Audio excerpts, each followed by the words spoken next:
Hello friend, मेरे इस YouTube channel पे आप सभी का स्वागत है। तो आज हम क्लास 10th सीबीएसई का सभी चैप्टर वाइज वेटेज बताने वाले हैं। तो सबसे पहले हम लोग जान लेते हैं कि साइंस का एग्जाम होता कितने मार्क्स का है। तो देखिए, क्लास 10th में जो है साइंस का टोटल 80 मार्क्स का एग्जाम होता है। अब इस साइंस को जो है कुल 3 पार्ट में हमको पढ़ना होता है। ठीक है, तो जो फर्स्ट पार्ट है वो फिजिक्स का पार्ट है, सेकेंड पार्ट है केमिस्ट्री और थर्ड पार्ट है बायो। तो अब हम ईच पार्ट का जो है वेटेज जान लेते हैं कि फिजिक्स का कुल कितना वेटेज है एग्जाम में, उसके बाद केमिस्ट्री का कुल कितना वेटेज है और बायो का कितना वेटेज है। तो देखिए, बोर्ड एग्जाम में जो है फिजिक्स से कुल 25 मार्क्स का क्वेश्चन पूछा जाता है।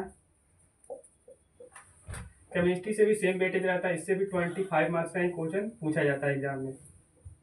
और वही जो है बायो का जो वेटेज है इन दोनों के कंपेयर में ज़्यादा होता है। बायो में लगभग जो है 30 मार्क्स का क्वेश्चन पूछा जाता है। ओवरऑल हो गया 80 मार्क्स का क्वेश्चन।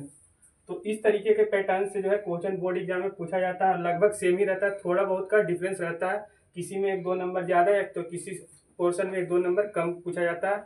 अब हम बताने वाले हैं कि इंडिविजुअल कौन से चैप्टर से कितने मार्क्स का क्वेश्चन पूछा जाता है। चलिए, अब हम साइंस में फिजिक्स का हम सब चैप्टर वाइज वेटेज समझते हैं कि कौन से चैप्टर से कितने मार्क्स का क्वेश्चन जो है एग्जाम में पूछा जाता है।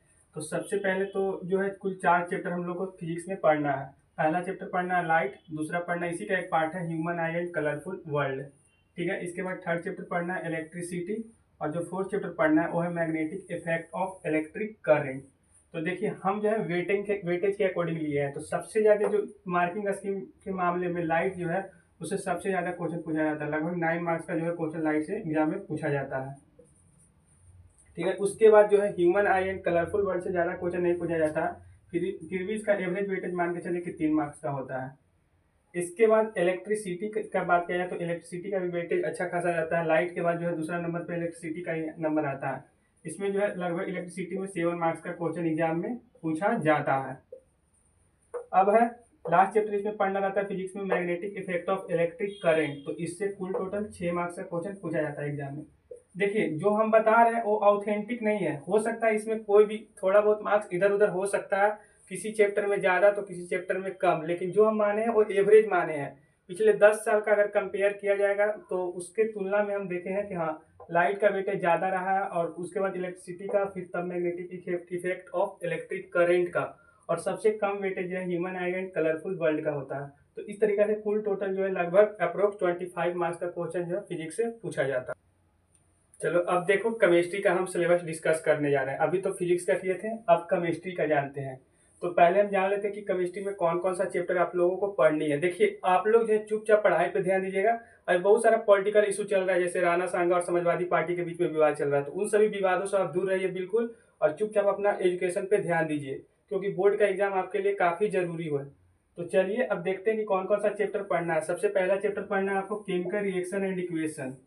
ठीक है, इसके बाद जो सेकंड चैप्टर पढ़ना है केमिस्ट्री में acid basis and salts. Third chapter पढ़ना है मेटल एंड नॉन मेटल्स, और फोर्थ चैप्टर पढ़ना है कार्बन एंड इट्स कंपाउंड। चारों चैप्टर काफ़ी इंपॉर्टेंट है और लगभग इक्वल ही वेटेज सबका होता है। जैसे देखिए, केमिकल रिएक्शन एंड इक्वेशन से कुल 8 मार्क्स का क्वेश्चन पूछा जाता है बोर्ड के एग्जाम में। वही एसिड बेस साल्ट से लगभग 6 मार्क्स का क्वेश्चन पूछा जाता है, और जो मेटल और नॉन मेटल है इससे भी लगभग 6 मार्क्स का ही क्वेश्चन पूछा जाता है। और कार्बन इन कंपाउंड से कभी कभी ज़्यादा या कम लगभग 5 मार्क्स का एवरेज मान के चलिए कितना नंबर का क्वेश्चन पूछा जाता है। तो ये जो है किसका वेटेज है, केमिस्ट्री का वेटेज है। और केमिस्ट्री जो है काफ़ी इंपॉर्टेंट रोल अदा करता है। अगर मार्क्स आपको इम्प्रूव करना है तो केमिस्ट्री को आप बढ़िया से पढ़ लीजिएगा। अब जो है हम अगला पोर्शन आप लोग को बताने वाले हैं, वो है बायो का पोर्शन। चलिए, अब देखिए बायोलॉजी का हम वेटेज बता रहे हैं चैप्टर वाइज। तो सबसे पहले तुम लोग समझ लेते हैं कि बायो में पढ़ना कौन कौन सा चैप्टर है। तो देखिए, पहला चैप्टर आप लोग को पढ़ना है लाइफ प्रोसेस।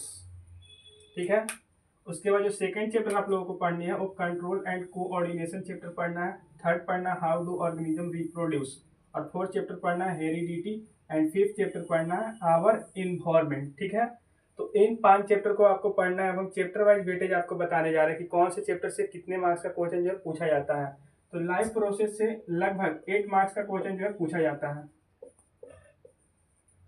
इसके बाद कंट्रोल एंड कोऑर्डिनेशन से लगभग 6 मार्क्स का क्वेश्चन पूछा जाता है। वही हाउ टू ऑर्गेनिज्म रिप्रोड्यूस जो चैप्टर है, इससे लगभग 7 मार्क्स का क्वेश्चन अप्रोक्स पूछा जाता है।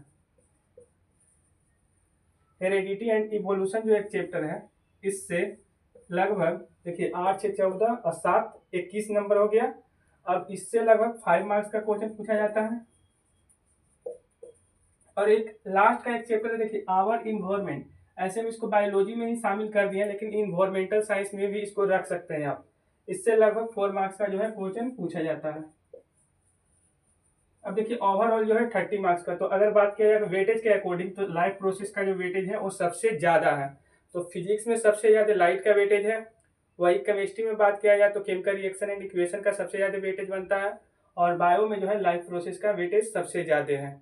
तो इस तरीका से हम आज सिलेबस डिस्कस किए हैं। अगला जो मेरा लेक्चर होगा वो पार्टिकुलर चैप्टर वाइज होगा। तो आप लोग मेरे चैनल से बने रहिएगा, और पहली बार जुड़ रहे हैं तो चैनल को सब्सक्राइब करके बेल आइकन को प्रेस कर लीजिएगा।